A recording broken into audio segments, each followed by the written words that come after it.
The lone wolf dies, but the pack survives. The second trailer for Season 7 of Game of Thrones is here, and there's a lot to pick through. So let's get to it.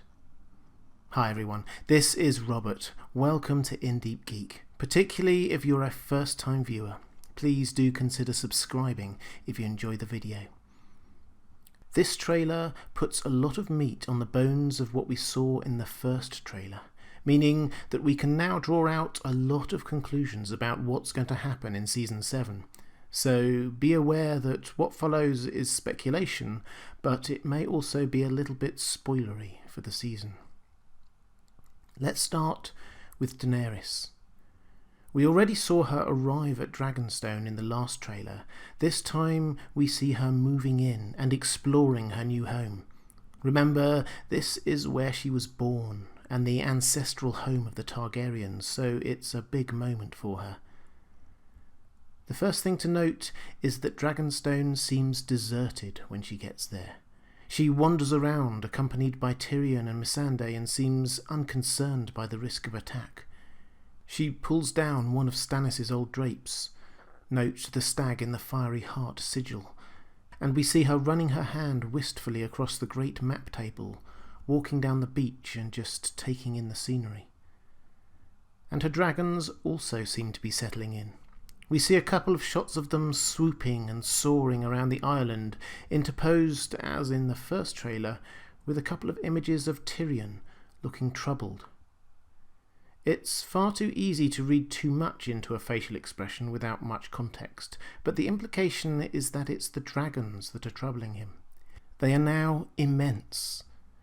Tyrion isn't naive. He has seen what dragons can do close at hand, and he knows that Daenerys' invasion will be opposed, not least by his own sister. So there will be a lot more death and destruction in the coming months. He is returning to face the sister who wants him dead and has no problems with blowing up huge chunks of a city. And he has already had to persuade Dany out of destroying 3 cities herself by dragonfire. He has every right to be pensive about the future. We also see Jon and Davos at Dragonstone. The distinctive rock formations here give it away.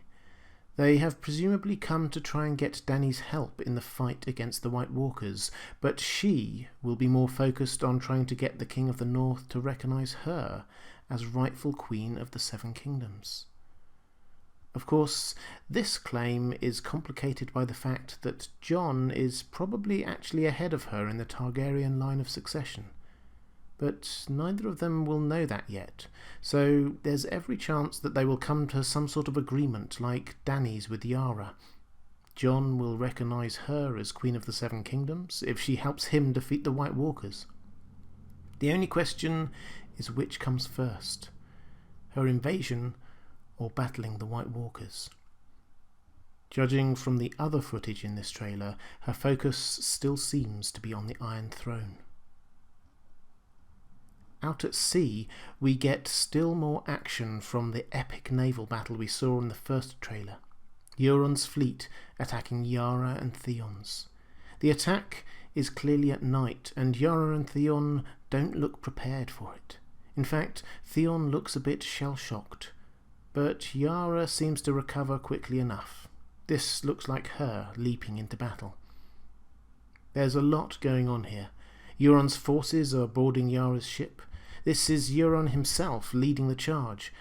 There is a lot of fire, although these don't look like dragon flames so much as the kind of fiery boulders that we saw the Slaver's ship fire at Meereen in Season 6. Most intriguing, though, is this shot of presumably after the battle, with Euron and Theon on a beach. It's not clear what's going on, but Theon appears to collapse to his knees. It seems that poor old Theon still has a few more trials and traumas to go through before he achieves his personal redemption. We then see Euron's fleet heading to King's Landing, either before or after the battle, and apparently not being met by any resistance. This may be connected to this image of some gold cloaks, the King's Landing watchman, marching through the streets and apparently being clapped by the people. Given the mood in King's Landing at the end of Season 6, this is quite a turnaround, so I suspect that this is to welcome a victory, that the city has been saved from a perceived threat. Is it Euron himself come to visit Cersei? Perhaps. We don't see much of Cersei in this trailer, but here she is apparently underground. Perhaps she is in the Black Cells torturing Septa Unella again, or visiting Qyburn, who is no doubt up to more dubious experiments after the success of creating the zombie mountain.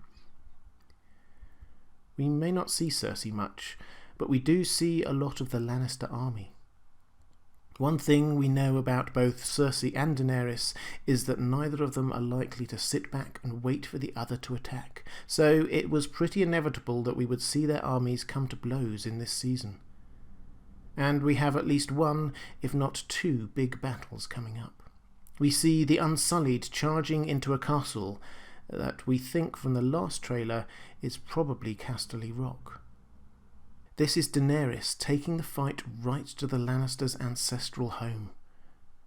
What's interesting here is that we can see that a small group of Unsullied inside the castle are opening the gates to let the larger force in. So it seems like a small group of them have somehow managed to sneak into the castle first.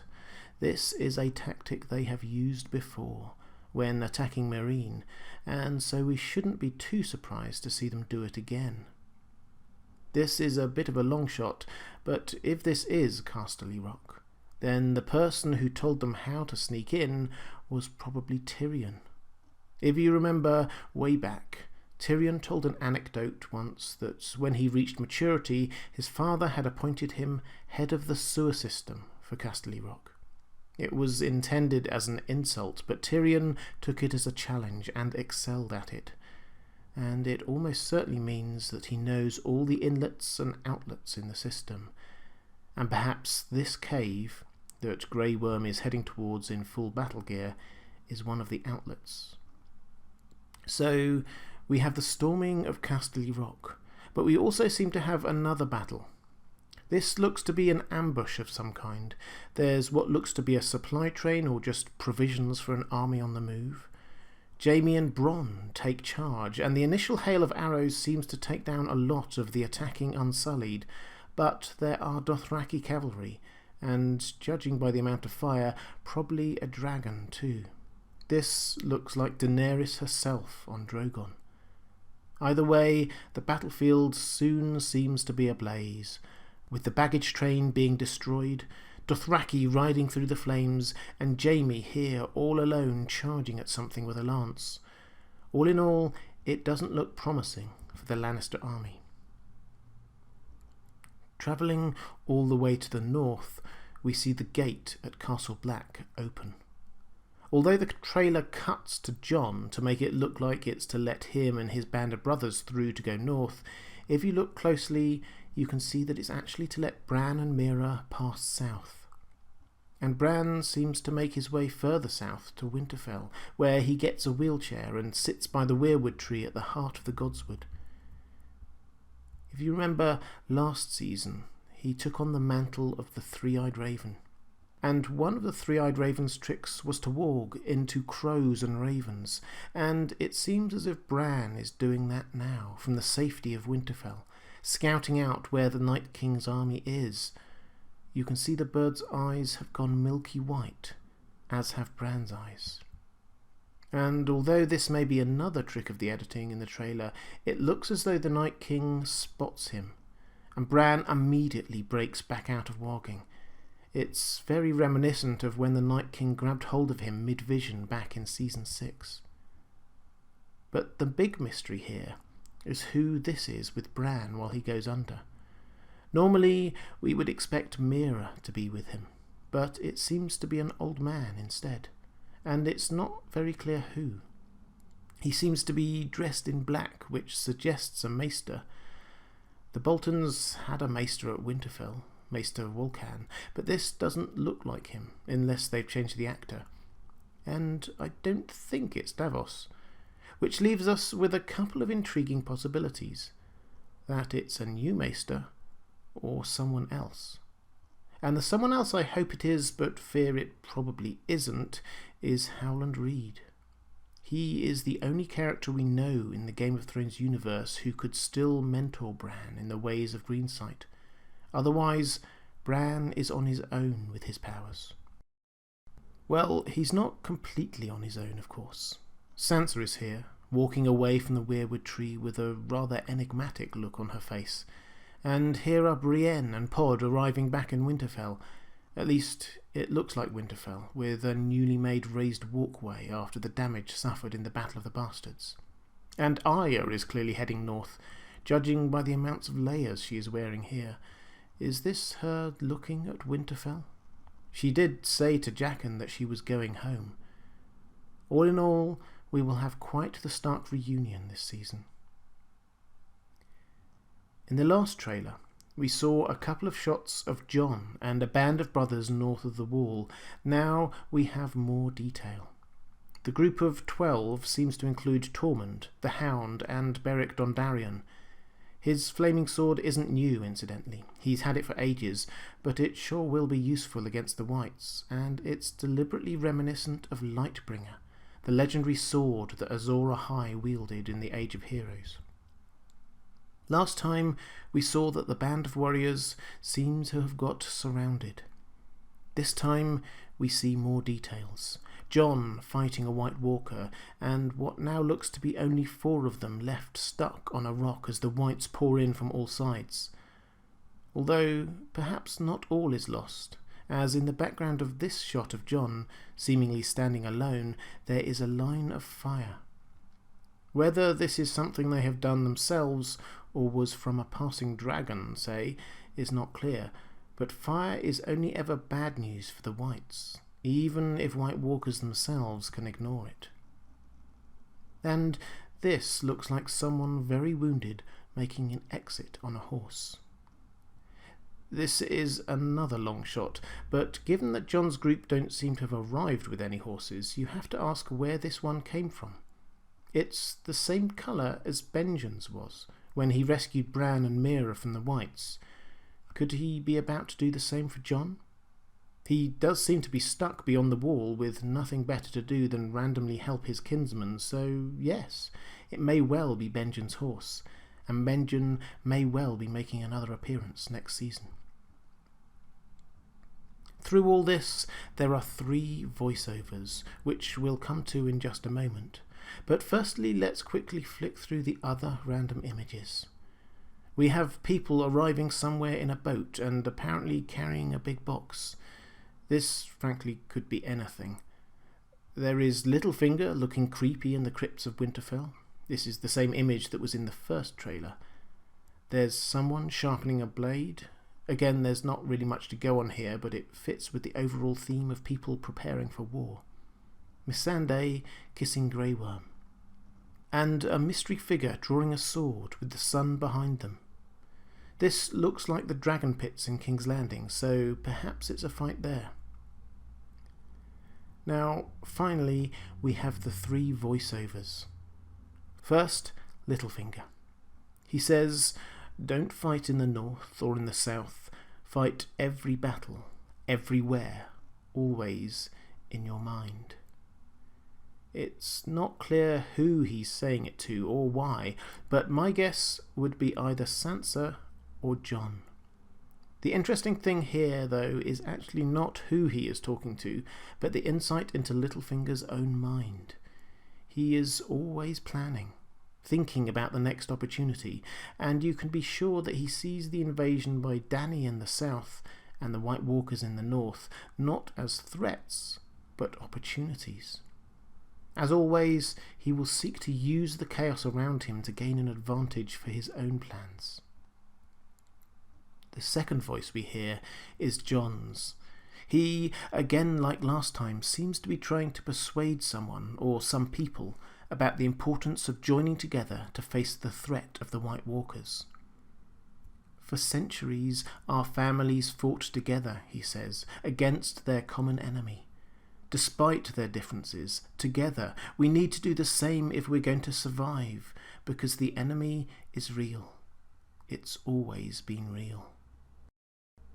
He's probably here talking to the Northern Lords, trying to heal some of the divisions that must exist. Let's not forget that most of them sided with Ramsay against the Starks. The Umbers even handed Rickon over to Ramsay. It won't be an easy job getting them all to join together in a united purpose. To end the trailer, we have Sansa talking about the lone wolf dying, but the pack surviving. This is not a prophecy about one of the Starks dying, although this is Game of Thrones, so we can be pretty sure that some people will die. It is in fact a quote. It's something Ned said to Arya in the books when she was a child and was fighting with Sansa. The whole quote goes as follows: "Let me tell you something about wolves, child. When the snows fall and the white winds blow, the lone wolf dies, but the pack survives. Summer is the time for squabbles. In winter we must protect one another, keep each other warm, share our strengths. So if you must hate Arya, hate those who would truly do us harm. Sansa is your sister. You may be different as the sun and the moon, but the same blood flows through both your hearts. You need her, as she needs you." So Sansa's words in the trailer are about the Starks coming back together and fighting on the same side against common enemies, not fighting against each other. It's effectively a northern version of United we stand, divided we fall. And it's particularly about her and Arya burying their differences. So expect to see those two teaming up.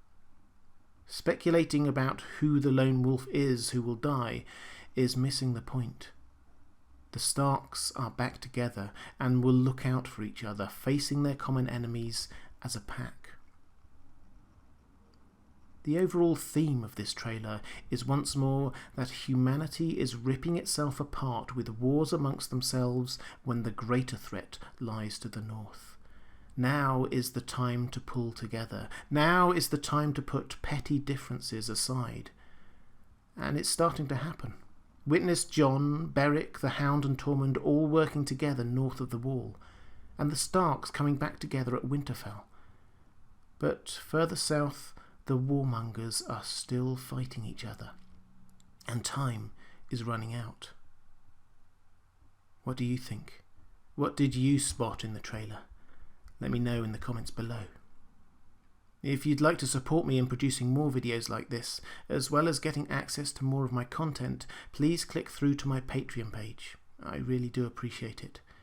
And if you want to know when my next video comes out, then please click on the subscribe button and make sure your notifications are enabled. Thanks for watching. That's all for this time. I'll see you again soon.